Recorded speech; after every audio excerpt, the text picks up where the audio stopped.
Time to wake up. It's Saturday morning.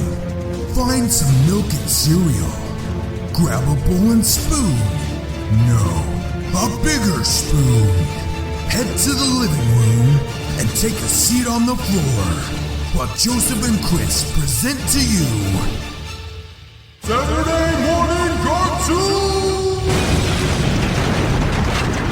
Hello everybody and welcome to Saturday Morning Cartoon Boom! This is a show where we wake up with the Saturday morning sun, plop down all four of the people sugar here and watch our favorite cartoons, both old and new. I'm Joseph. And I'm Chris. And this morning we watched We Bear Bears. And they're bear. They are bears. And they're bears. They're bears. They don't wear clothes. Right. They're bears. And they are bears. Yes. Yes. So they are bear and they are bears. And this was suggested by Nickelforce, who left us that super awesome comment that we keep bringing up every week because we're proud of it. And we want to make sure all of you know that we're really awesome. And that's why we get good comments. So thanks, Nickelforce. Yeah, thanks, Nickelforce, because this guy knows our episodes better than we do at this point. So kudos. Joseph's never heard any of our episodes before. I used to listen to us, but then I lost interest. He doesn't even like our own podcast. He thinks it's boring. No, I unfollowed our page and everything. Not for me. You're going to be like, our first negative comment is going to be from you, from our own host. Yeah, no stars. Hashtag could do better. Yeah. So the show We Bear Bears ran from 2015 to present because it's still running. It's created by Daniel Chong based on the Three Bear Bears webcomic, which is also by Daniel Chong.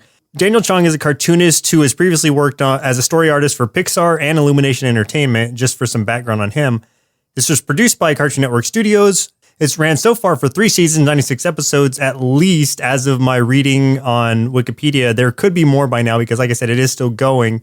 For a short synopsis, and actually, I'm going to give credit where it's due or discredit where it's due on these synopsi from now on, because I read these things and it sounds like it's me saying them, but a lot of times they're really poorly written and I don't want to be held accountable for it. So Nice. Whether you like them or not, I'm going to give them credit where I see it. So this was by Benjamin Rothrock, which is a pretty cool name. Rothrock. 3 bear brothers do whatever they can to be part of human society by doing what everyone else around them does. Nice. So that one, Okay.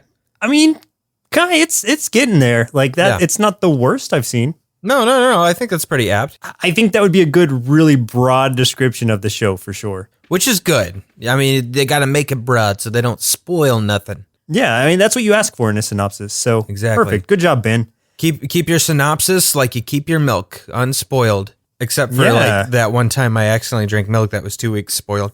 I got real sick.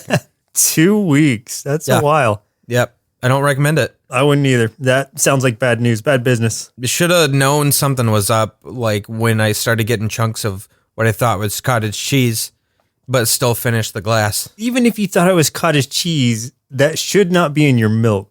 I like cottage cheese though. Just from the start. I like cottage cheese too, but it's like, I didn't get my milk specifically with it in it, so I don't expect it to be there. And if it is, then I'm concerned. I just thought maybe the milk company like knew me real well. They're like, he likes cottage cheese. Yeah, it's like prizes at the bottom of a cereal box. Exactly. Like, It's exactly cottage it. cheese. So who are some of the actors who played in this show? So Grizzly, who is a grizzly bear, if you didn't figure that out, was voiced by Eric Edelstein. He's been a guest star in tons of TV series and sitcoms. He's the voice of Bob in the Monsters vs. Aliens animated series. He is Chad in the show Clarence, and he played Detective Smiley in the newer version of Twin Peaks, and provides lots of voices for various College Humor originals, which are fun. I love those. The voice of Panda, you can't guess what kind of bear he is, I bet, was Bobby Moynihan, who was on Saturday Night Live from 2008 to 2017. He's been in comedy Bang Bang. He plays the midlife version of Alex in Me, Myself, and I, which I've never seen, but I read the synopsis and that sounds really interesting. And he voices Louie in the new DuckTales cartoon, which is super cool. The last one here, Ice Bear, obviously Polar Bear, was voiced by Dimitri Martin, who has been in House of Lies, Our Fascinating Planet, but mostly known for his stand-up comedy. That he's had shows, he's done Comedy Central specials. You've seen him with a guitar doing jokes. That's Dimitri Martin. And that's our cast. That's true. That's pretty much all you need, I guess. They're the only consistent characters. Yeah, I mean, there's also Charlie the Bigfoot. Yes. There is Chloe, the 10-year-old prodigy. And then Tabes, who is the like scoutmaster, I think, or ranger. Yeah, I think she's a ranger, maybe. Yeah. Why did my voice get so high there? Like, I think a ranger, maybe.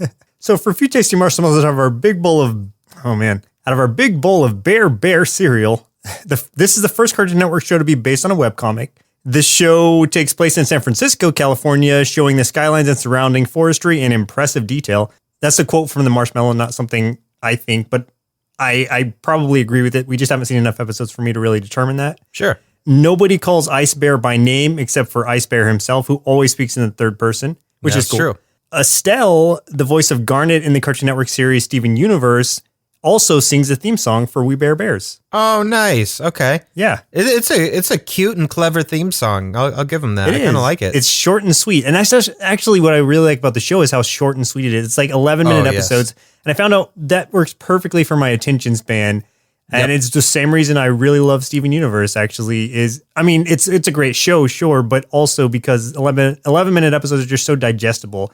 Like, I can just sit down, watch one real quick, and then get back to whatever I was doing. 100% agree. And I can't tell you what my real job is that I do for a living, but like that's very important for my job too. That attention spans are relatively short, like 7 to 11 minutes. So yeah, I know the psychology behind that. So them keeping cartoons to that length, smart move. Penguin Random House announced in 2014 that it will publish books based on various programs for Cartoon Network, including We Bare Bears. The books are produced out of the company's Cartoon Network Books imprint, a division of the Penguin's Young Readers Group. So, yeah, I don't know if those are out yet, but I'm assuming if they're not, they will be soon.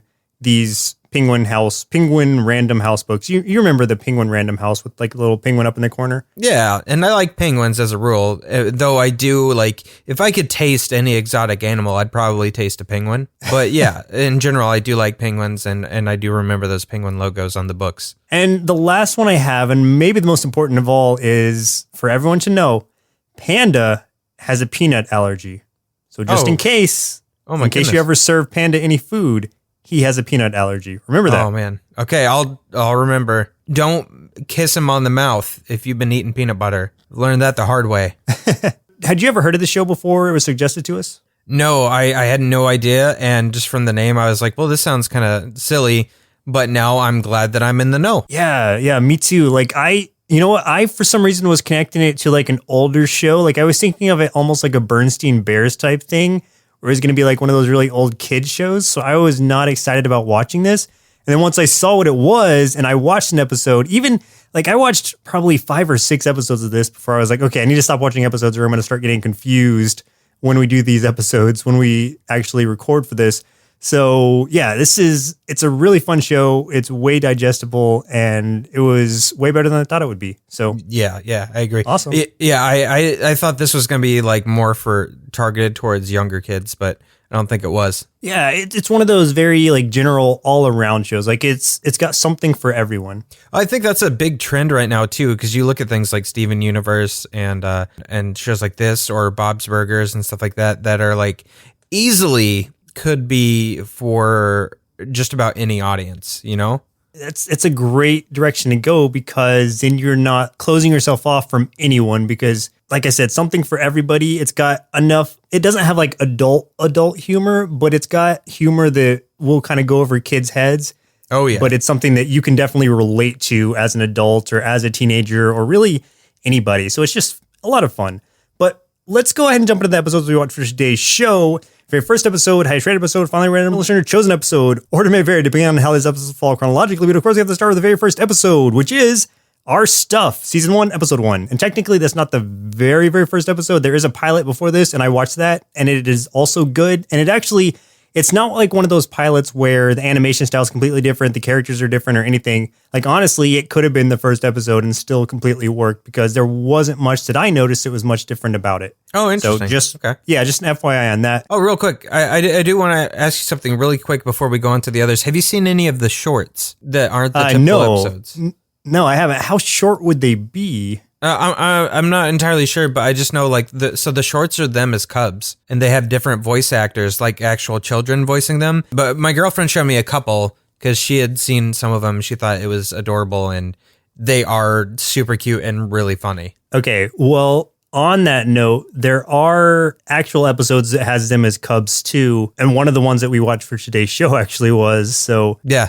I'll have to watch it and see because I guess I'm not really sure what the shorts, how they would be different from these being as short as they are anyway. Okay, so in our stuff, the first episode, while trying to locate their stolen backpack, the bears uncover an even bigger crime. Well, okay, let me start this off by saying that, and it's something that I'm going to be pointing out at pretty much every episode. There's great pop culture references, but they're kind of like subdued where if you don't know them, like you won't get it. But it also isn't one of those things where it's like they call it out and you're like, I don't get it. And you have to just like go on knowing that. Like it's so deep embedded that if you wouldn't even notice you missed it if you didn't know what it was. Like in this one, it's when they're playing basketball, which is what they're doing at the beginning. Their song that's playing is very resemblant of the Harlem Globetrotters song. But yes, it is. Yeah. And there are so many little things like this, and I'm sure I missed some even. Like it's weaved in the episode so well.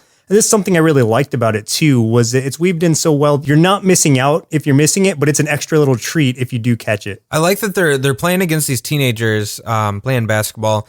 And the bears are just, I mean, you gotta understand these three bears, they just act like humans. They talk, they speak English. They, walk around and interact with the humans like a human would. In this case, like, they're talking some big game and stuff, and they're playing basketball against these kids, and it's playing the Harlem Globetrotter music. But all three of them are horrible at basketball. Oh, yeah. And it seems like they don't really know it or even consider it. They're just bad. And there's just lots of funny gags in that. And then at the end, one of them actually does get a basket kind of by accident. Right. And then they get so excited and cheer and walk away from the court, like cheering and stuff. And like the kids are like, wait, we still won. Like the Bears only got the one point. Yeah. But they were so excited, they celebrated like they won the game and they left. Their main thing is just trying to be human or act as human as possible, or just as much like the people around them that they can. And yeah, they get one, they score 1 point and they're just so excited about it. That kind of is what sets off the episode where they come back and all this, all the kids are already gone, but their bag is also gone. The bag with their stuff in it, which is Panda's cell phone, which he's very connected to social media. Like he is like huge into it. Let's just give some real quick personality descriptions of them. So Panda, like I said, he's very reliant on social media, but he's also very anxious and always nervous, and he's seeking approval. Also, he's huge into anime, I think. So, yeah, that's judging from that one episode. Oh my goodness. Oh yeah. And so Grizzly is quote unquote head of it, or the leader, in that he's the most outgoing, but he's really like, he's not like super hard-headed jock or anything, but he kind of comes off like one, like it says bro a lot and stuff. And he's like, kind of an idiot. He's an idiot, but he's also like, his biggest thing, he's trying to seek friendship. Like he's just trying to find friends. That's his big thing. He's similar in that way to, if you think of the Cartoon Network show Ed, Edd and Eddy, he's very similar to Eddie in that way. Right. Yeah. And then Ice Bear, like I had trouble. I still can't pinpoint who my favorite is. I think it's between Grizz and Ice Bear, but they all have great qualities. But Ice Bear is just hilarious because like, he talks so quiet and subdued and in the third person, and he only says like statements, like he doesn't really respond to things. He'll just say things like Ice Bear has a conspiracy theory when they're trying to figure out like, who stole their stuff.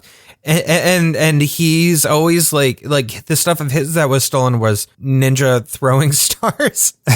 Yeah. He's just like, he's kind of off the wall as far as like thought process, but the way he talks is very straightforward and to the point. But he's also like, I don't want to say like the mom or dad of the group, but he's like, he's always doing everything for the, like he's the one that like makes food for the others and stuff like that. Yeah. And it's not like he's forced to, he volunteers, he just does it. Right. He's clearly the smartest of them all, but he's also, like you said, the most subdued. So he doesn't really speak unless it's important.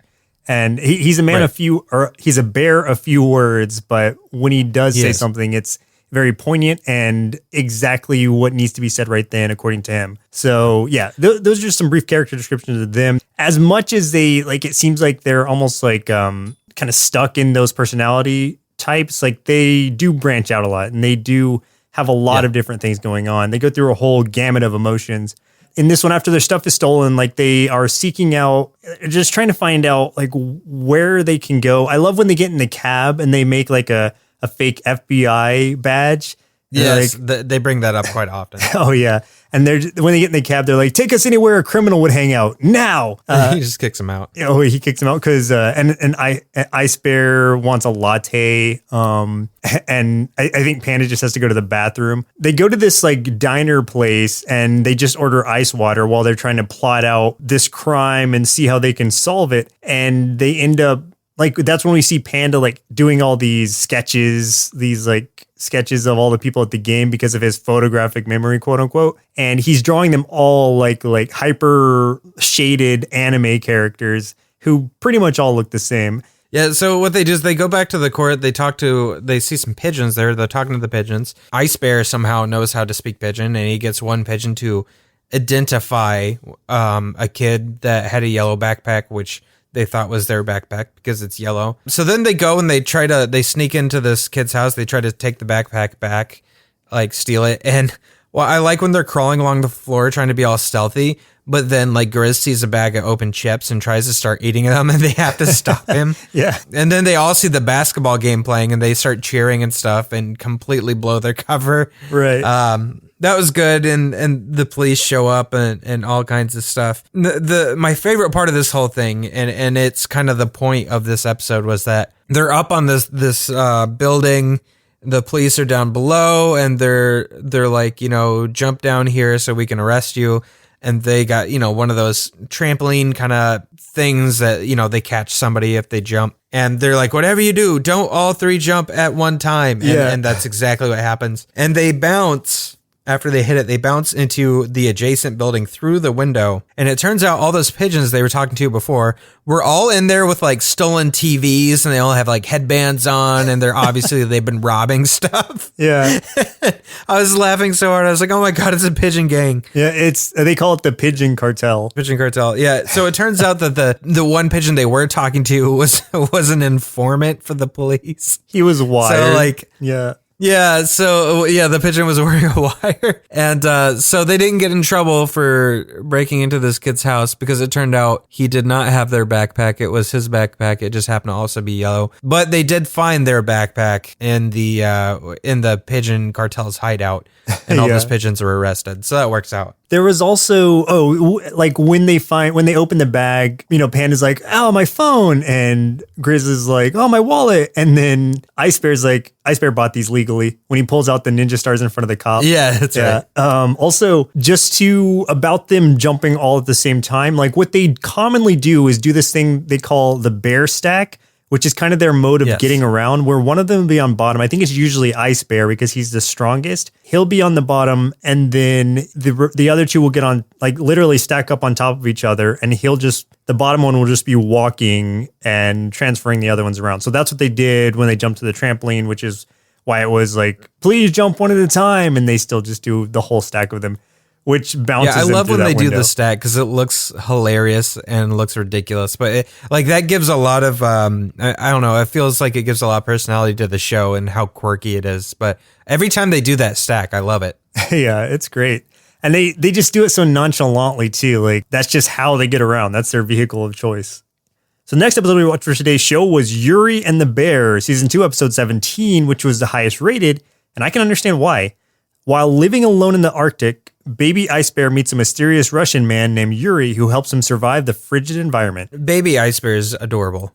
And I like it because baby Ice Bear did not talk, which was cool too. So a lot of this episode went by without a lot of dialogue, and I think that was cool. Like I always have a lot of respect when a writer can write something so good that you don't really need dialogue to accompany it. Not at all. It's that whole thing where, there's that kind of legend with Joss Whedon where like somebody challenged him when he was doing Buffy the Vampire Slayer that like, if he didn't have that quirky wit, that fast talking wit that he uses when he writes, he would be nowhere. So then he wrote that episode called Hush, where there was no dialogue or sound at all. And it was one of the best episodes ever. It won an award, and it is terrifying. So yeah, it's when a writer can do that, you got to give him a lot of respect. And definitely for this episode, I do. And one of my favorite comic books, which is different media altogether, but my favorite comic books the Batman one, Requiem, where right after Damian Wayne dies, and it's silent, I mean, there's just no like dialogue at all. And oh man, like that made me cry when I read it. And I'm not ashamed to admit that. Yeah. That's actually how Chris and I met, is through that issue, basically. Yes, it is. So just sobbing like a baby. Oh my gosh. It's so heartfelt. I'm thinking about it. Okay, I gotta stop thinking about it. Okay. So one of the pop culture thing in this one is, at least the one that I noticed immediately, was from Fargo. The music that plays at the beginning is also, if not the same music, something very similar to what plays in Fargo. Had a similar melody. I can't say if it's the exact same, but I know it's something very similar. So, and intentionally so, it's got to be. What's happening at first is Ice Bear is alone, and he's just a little cub, so he's just trying to eat and get food. And he sees this like random kind of homestead out in the middle of nowhere. Well, in the middle of wherever he is. The Arctic. And he goes there and kind of just seeking food. He hides, he's hiding at first. And the Russian man Yuri comes in and is trying to just chase him out, calling him like a snow rat or something. In doing so, like Yuri trips over something and kind of sprains his leg. Ice Bear comes over and like kind of wraps it up for him to show him that, he wants to be helpful. He just needs some food.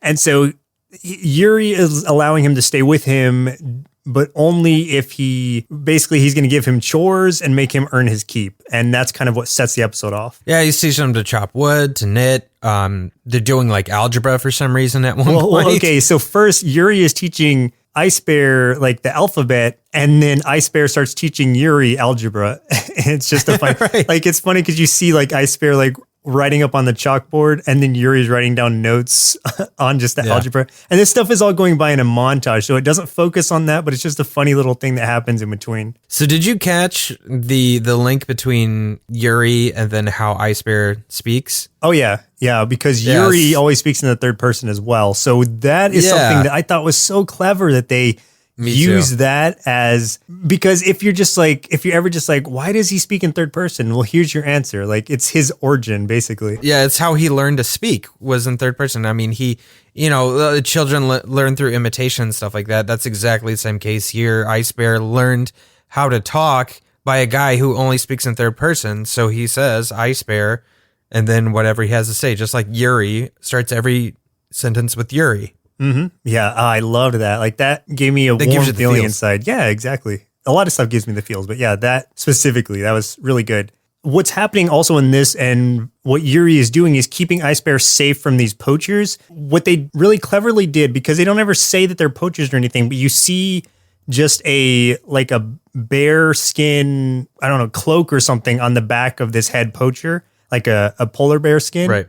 And so you're like, oh man, like, exactly. Again, this is like without much dialogue, they tell so much with just the imagery. And that's a good example of that. Basically, Ice Bear has to stay with Yuri to be safe from that. Yuri's fine with that. Until Ice Bear opens this chest that Yuri's been telling him, to stay out of. Curiosity gets the better of him. He looks inside the chest anyway. He finds an old picture of Yuri and what looks like a wife and a daughter. And the daughter's holding this little wooden horse. And so, it looks pretty obvious that Yuri once had a family, and we don't know what happened, but that family is gone now. Ice Bear thinks that he's doing something nice by having learned how to use wood and stuff like that from Yuri. He, I guess, whittles another like little wooden toy horse like his daughter was holding and gives it to Yuri as like a gift. But Yuri gets furious that Ice Bear opened that chest, throws him out, out of the tent and everything, just, furious. And then that's when Ice Bear gets caught in a bear trap. The dogs and the poachers are coming right after him. And because this episode is all fields, Yuri even though he's super angry, comes to the rescue and saves him. And the rest of it is just heartbreaking, honestly. Yeah, like I don't even want to say exactly what happened because I really feel like you should watch this episode. If you are interested at all, please watch this episode because it's so good. Like I loved what they did with it. Yeah, just I see why it's the highest rated. Like even if all the other episodes are good in and of themselves, like this one, as you said, without dialogue, without much dialogue or anything, and no dialogue from Ice Bear, you get this full story of just emotions and visuals that tells you everything you need to know. It felt longer than 11 minutes and not in a bad way, just like it felt so fleshed out that I was surprised to see that these were only 11-minute episodes. Yeah, me too. And man, the end of this was just so bittersweet. So it's definitely one that you need to watch if you're interested at all. If you're not interested, then there's something probably wrong with you. You're dead inside. Like I'll just say you are dead inside. What's wrong with you? Why are you still listening to us? Yeah, get out of here. We don't want you. No, please stay. We need everyone we can get. Yeah, that's true. Finally, the last episode we watched for today's show was Charlie's Halloween Thing, Season 3, Episode 29. This was one I chose because Halloween, of course. Like, I saw it, and I was like, oh yeah, we got to do this one. And plus, Charlie's a Bigfoot, so I wanted to see his character, and this is the only one that I knew for sure he was in because it's got his name. Joseph, technically, they like to refer to his type as a wood ape. Not a Bigfoot. Bigfoot is very derogatory. There's only one, and they don't like to be called Sasquatch either. It's wood ape. Thank you. I have never heard wood ape. Wood ape. Well, now I've heard it many times. So in this one, Charlie tells a group of trick-or-treaters 2 scary stories for Halloween. In the first one, the bears buy 3 dolls that look like them that come to life and try to murder them. And in the second one, Grizz accidentally bites Chloe, who is slowly transforming into a werebear. Yeah, that's about as descriptive as you can get with those. Yeah, I mean, that really kind of says it all. But it's interesting because, again, 11-minute episode, but this is an anthology kind of setup where it's like you've got the intro with Charlie talking to these trick-or-treaters. It really looks like he's talking to the audience. So he's just talking to us, being like, hey, like I'm going to tell you 2 scary stories. And then it's funny because the audience starts to walk away. And he's like, no, like they are good. Like they're good. Let me just tell these. And so if it's this intro and outro and 2 episodes in between in those 11 minutes, and it does it so well. So that means like the episodes themselves are maybe like 4.5 to 5 minutes a piece, maybe, but yeah. they do so much with just that time. And yeah, because it doesn't feel that short. I mean, no.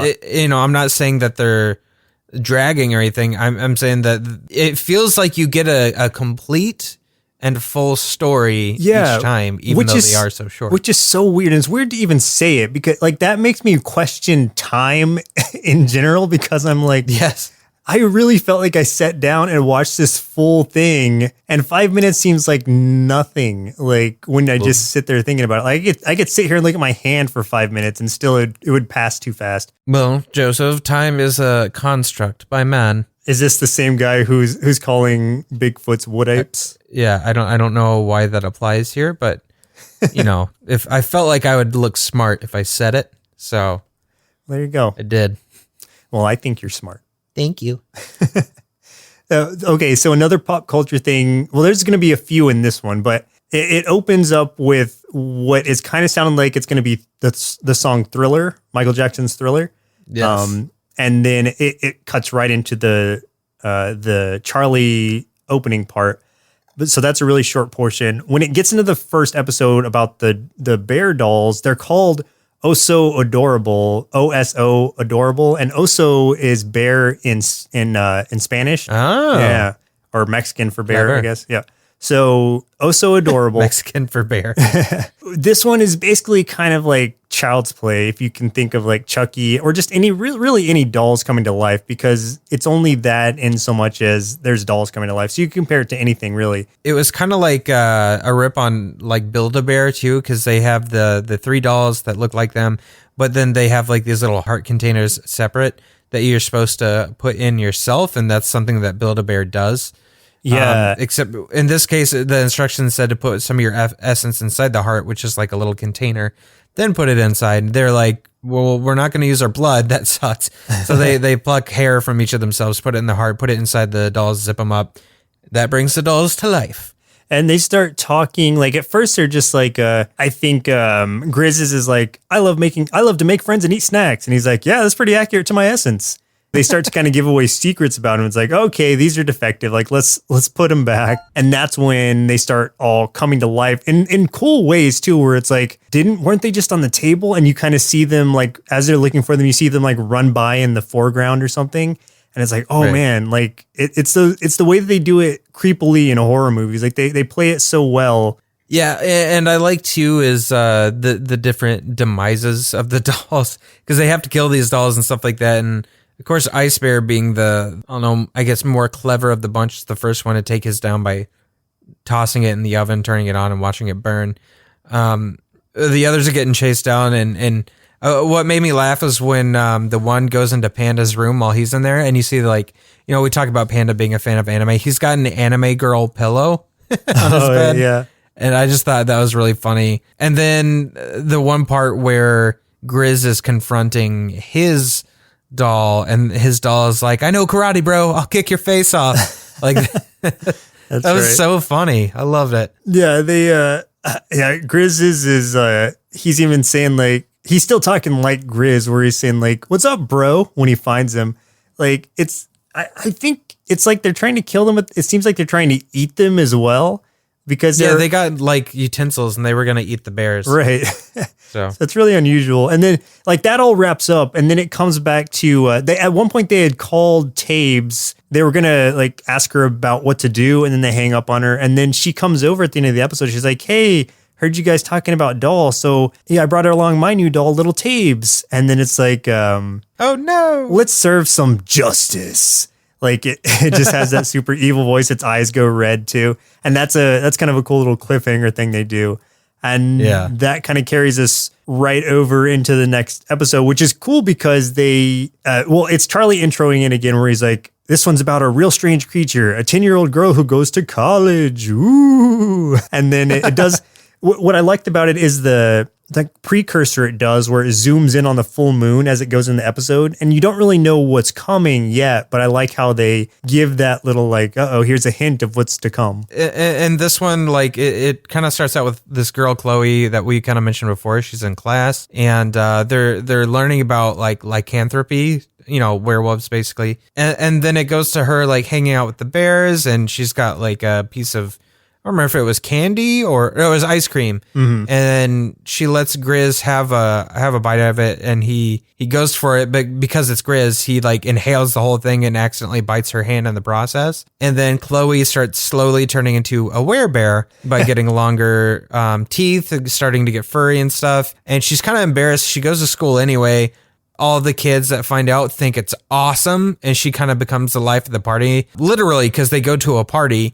And she is like, and they're just having a blast, and the bears show up because they got invited, and they're just like, oh no. But the big problem isn't her becoming the werebear. The big problem is when a guy accidentally trips and knocks over Chloe's boba tea, which spills. Mm-hmm. She goes into this uncontrollable berserker rage and just starts ripping everything to shreds and attacking people and everything. And that was hilarious. Yeah. And let me step back for a minute and say some more of the pop culture stuff that was in here. So when she's first transforming in front of the mirror, that's very reminiscent of Teen Wolf.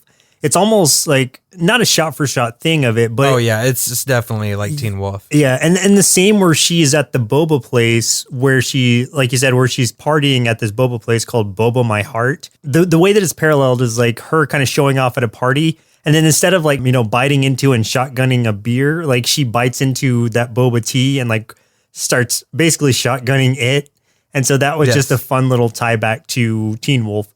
Of course, except Teen Bear in this case, or not even teen. She's 10 years old, so 10-year-old bear. The great part is it's all great, but when they're at this party and she's gone berserk, her teacher comes in, her myths and I can't remember what the class was, myths and something, and she's dressed up basically like Van Helsing is, and she's got like the wide brimmed hat and everything, and she's a werewolf hunter, so she uses silver a silver chain to try to subdue her. And then she's like, oh, she's in pain because that's evil leaving her body. And then she just breaks out of the chain and she's like, what kind of wolf bit her? And Grizz is like, sorry, that was me. So she's more of a werebear. She just kind of leaves. Yeah.